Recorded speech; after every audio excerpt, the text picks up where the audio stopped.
Assalamualaikum warahmatullahi wabarakatuh. Perkenalkan, nama saya Rizky Saputra Anggara dari Prodi Manajemen Keuangan Syariah, Fakultas Ekonomi dan Bisnis Islam, Institut Agama Islam Negeri Langsa. Selamat datang di podcast KKN tematik daring medsos dari rumah. Adapun tema dari podcast ini adalah pertumbuhan sumber daya desa Asam Petik. Kampung Asam Petik, Kecamatan Langsa Lama, yang merupakan suatu kampung yang sumber pendapatan masyarakatnya bertumpu dari hasil pertanian. Daerah pemukiman dengan jumlah penduduk 1.842 jiwa yang terdiri dari 916 jiwa penduduk laki-laki dan 926 jiwa penduduk perempuan. Potensi Kampung Asam Petik cukup besar, baik potensi yang sudah dimanfaatkan maupun yang belum dimanfaatkan secara maksimal. Potensi yang ada baik itu sumber daya alam maupun sumber daya manusianya, perlu terus digali dan dikembangkan untuk kemakmuran masyarakat secara umum. Potensi Kampung Asam Petik dapat dideskripsikan dengan berbagai bidang yang secara langsung maupun tidak langsung merupakan mata rantai dari sistem kehidupan masyarakat berbangsa dan bernegara. Bidang penyelenggaraan pemerintahan kampung. Kampung Asam Petik secara umum, penyelenggara pemerintahan dan pelaksanaan pembangunan dikelola oleh dua elemen utama, yaitu elemen pemerintah kampung yang dipimpin oleh kecik beserta jajaran perangkat kampung, dan elemen Tuhapet atau TPG sebagaimana mitra penyelenggaraan pemerintah dan pelaksanaan pembangunan di desa Kampung Asam Petik. Bidang pelaksanaan pembangunan kampung.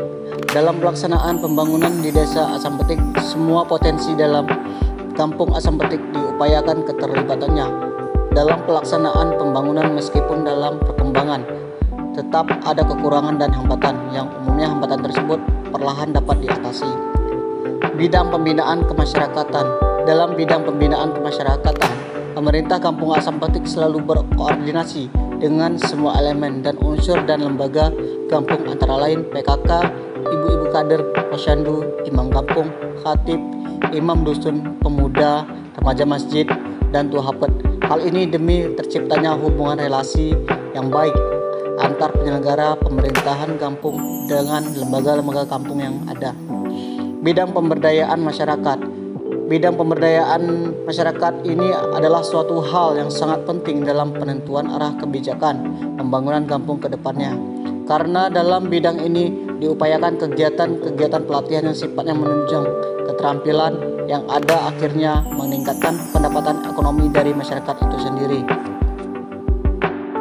Untuk peran pemuda dalam hal pembangunan kampung tidak bisa dipandang sebelah mata. Masalah pemuda dan kepemudaan yang merupakan hasil dari jumlah penduduk dengan komposisi usia muda memerlukan perhatian serius, mengingat munculnya permasalahan-permasalahan kenakalan remaja, pengangguran, dan penyalahgunaan obat-obatan terlarang akan menjadi ancaman baik kegiatan pembangunan kampung. Sejalan dengan kondisi itu, serta dengan semakin meningkatnya jumlah penduduk dalam kelompok usia muda, maka program yang mampu menyerap aspirasi pemuda dengan aktualisasi peran pemuda, pengembangan bakat dan minat, serta pengentasan dan pengurangan angka pengangguran, perlu strategi program yang jelas untuk mengantisipasi meningkatnya jumlah generasi muda yang terjebak ke dalam tindakan atau perilaku yang kurang baik.